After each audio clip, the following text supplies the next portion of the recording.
Assalamualaikum warahmatullahi wabarakatuh. Kalau ini pendidikan diri. Rumusnya pendidikan diri itu be tolerant with others and strict with yourself. Saya tulis ini besar-besar karena hari ini banyak orang yang dibalik. Banyak orang yang toleran dengan dirinya sendiri, kemudian strict dengan orang lain. Kalau sama dirinya sendiri dimaafkan terus, dicarikan alasan, dicarikan dalih. Tapi begitu sama orang lain, kakunya luar biasa. Orang lain tidak boleh keliru, tidak boleh minta maaf, tidak boleh. Itu yang kita lakukan hari ini dan terjadi di mana-mana saling balas-membalas. Terbalik. Harusnya kita toleran terhadap orang lain dan strict terhadap diri kita sendiri. Jangan dibalik. Nah, ini rumusnya. Aku sering heran kenapa orang mencintai dirinya lebih dari semua orang yang lain, namun ia kurang menghargai pandangannya sendiri tentang dirinya dibandingkan pandangan orang lain. Ini nasihat sebenarnya untuk kamu jangan mudah terpengaruh oleh orang lain. Jangan mudah terpengaruh oleh komentarnya orang, pandangannya orang terhadap dirimu. Kamu punya jati diri sendiri, tidak apa-apa. Orang ngomong apa aja, tidak usah terpengaruh. Logikanya orang itu lebih mencintai dirinya sendiri. Berarti apa? Lebih dengarkanlah pandanganmu sendiri. Jangan mudah tertipu oleh orang lain. Apapun yang dilakukan atau dikatakan orang, aku harus tetap menjadi Zamrud dan mempertahankan warnaku. Ini urusannya jati diri. Hidup sama orang lain, ya, toleran, ya, tapi jati diri jangan hilang. Kamu punya identitas sendiri. Terus nasihatnya Markus, ya, awas ya, kamu jangan merendahkan dirimu sendiri. Teruslah rendahkan dirimu, wahai jiwa, maka segera peluangmu untuk mendapat kehormatan akan lenyap. Lama-lama identitasmu hilang dan kamu tidak akan dihargai orang. Setiap orang punya satu kehidupan. Milikmu sudah hampir habis gara-gara kamu singkirkan terus, kamu sisihkan terus identitasmu. Dan engkau tidak memperlakukan dirimu sendiri secara hormat, engkau malah mempercayakan kebahagiaanmu pada jiwa-jiwa yang lain. Ini tuntunan untuk kita tegas pada diri sendiri. Oke. Katanya Markus, saat bertindak jangan menunda-nunda, saat berkata jangan membingungkan orang lain, saat berpikir jangan sesat, latihan berpikir yang jernih,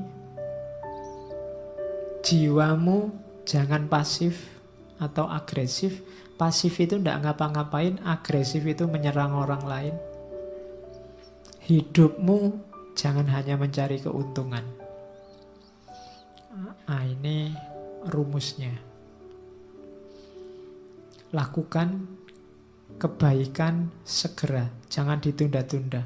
Kalau ada perlunya ngomonglah yang bisa dipahami orang dan bermanfaat. Jangan ngomong yang cuma membingungkan orang, apalagi menyakiti. Berpikirlah yang jernih. Kemudian mentalmu harus mental aktif, tapi tidak agresif, apalagi pasif. Aktif itu selalu mengejar, mencari yang lebih baik, lebih benar. Kalau agresif itu menyerang orang lain, nyari-nyari kesalahannya orang lain. Kalau pasif itu tidak ngapa-ngapain, nunggu takdir. Jangan pasif, jangan agresif.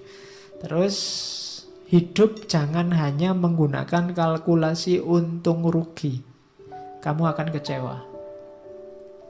Kamu akan kehilangan banyak malahan. Setiap kali mau melakukan kebaikan, kalau kamu hanya nyari kalkulasi untung ruginya, akan ada sangat banyak hal yang terlewat dalam hidupmu nantinya. Maka Markus ngasih rumus 5 itu. bertindak jangan ditunda, berkata jangan membingungkan, berpikir jangan sesat, jiwamu jangan pasif atau agresif, hidupmu jangan hanya mencari keuntungan. Kalau apapun yang kamu lakukan mencari keuntungan, yang ketemu justru adalah kerugian. Nah, ini rumusnya hidup. Ini enak kalau diceramahkan, kalau dijalankan berat. Ya, kalau ngomong kan enak, kamu mantuk-mantuk, oh iya Pak, bener Pak. Cuma ya nanti keluar dari sini ya kembali ke asal. Kindness is unconquerable. Kebaikan itu tidak terkalahkan selama without flattery or hypocrisy. Selama tidak dibarengi flattery, kesombongan atau kemunafikan. Kemunafikan berarti baiknya pura-pura. Flattery berarti baiknya berpamrih dipuji untuk kamu bahan menyombongkan diri. Jadi kebaikan itu akan rusak kalau kemasukan flattery dan hipokrisi. Flattery berarti ada pamrihnya, dan hipokrisi berarti kamu sebenarnya tidak melakukan kebaikan, cuma pura-pura. Kalau baikmu tulus, tidak pura-pura, maka kebaikanmu tidak akan ada yang mengalahkan. Unconquerable. Mungkin pakai rumus ini yang dipakai oleh Markus, sehingga sedahsyat apapun kepahitan hidupnya, kesulitan yang dia hadapi, dia bisa bertahan sampai akhir dan jadi salah satu kaisar paling menonjol dari Romawi. Oke, selanjutnya saya bawa quote terakhir. Engkau selalu memiliki pilihan untuk tidak berpendapat. Ini nasihat untuk kita hari ini ya. Tidak ada yang nyuruh kamu tiap hari posting, tiap hari bikin status, tiap hari ngomentari statusnya orang lain. Engkau selalu memiliki pilihan untuk tidak berpendapat. Tidak berpendapat itu sah. Tidak perlu selalu susah payah atau membebani jiwamu dengan segala sesuatu yang tak dapat engkau kuasai. Hal-hal tersebut tidak membutuhkanmu untuk menilainya. Tidak usah gaya dikit-dikit. Menurut saya tokoh itu ngapain? Emangnya komentarmu yang mendengar siapa? Hal tersebut tidak butuh penilaianmu. Ngapain kamu capek-capek? Engkau punya pilihan untuk tidak usah berpendapat. Leave them alone. Mereka punya penanggung jawabnya sendiri-sendiri. Terkecuali suaramu berpengaruh didengar, baru ngomonglah.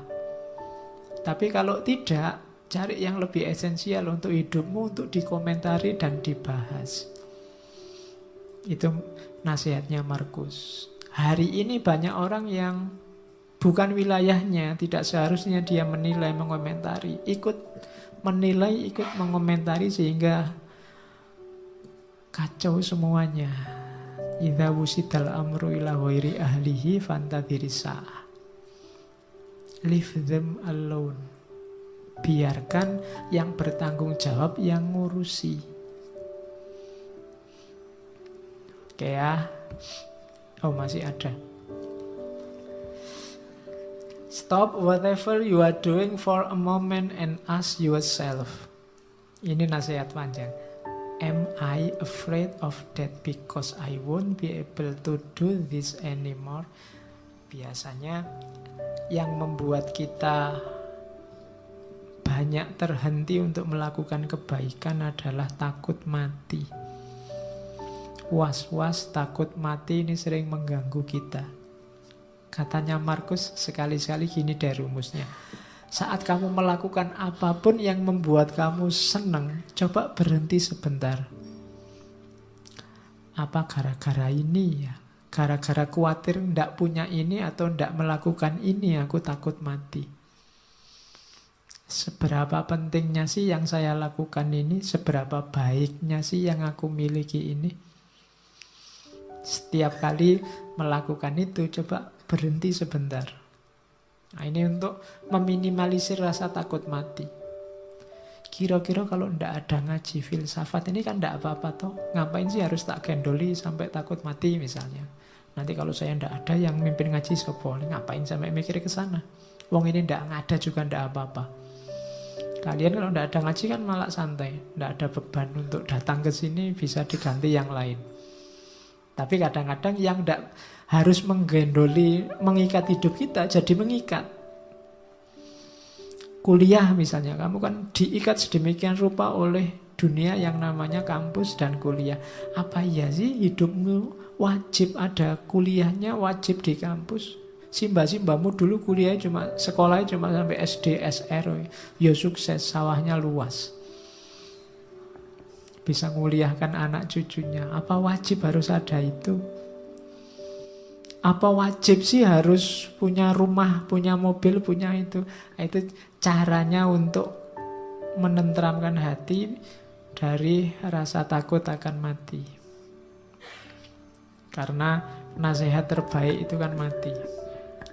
Begitu orang ingat mati, bukan takut mati,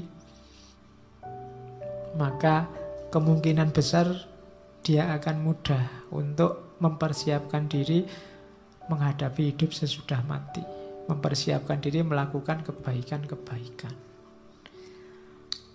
Oke, itu nasihat terakhir yang saya bawa dari Marcus Aurelius. Bayangkan raja besar, wilayahnya sangat luas, cara hidup, cara berpikirnya semacam ini.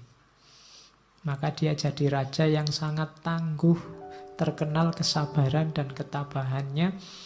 Dan dia sukses, meskipun banyak pemberontakan, banyak bencana, mengalami kepahitan hidup yang luar biasa. Dengan filsafatnya dia bisa sukses. Itu contohnya cara berpikir seorang king filosofer king. Raja filosof yang raja.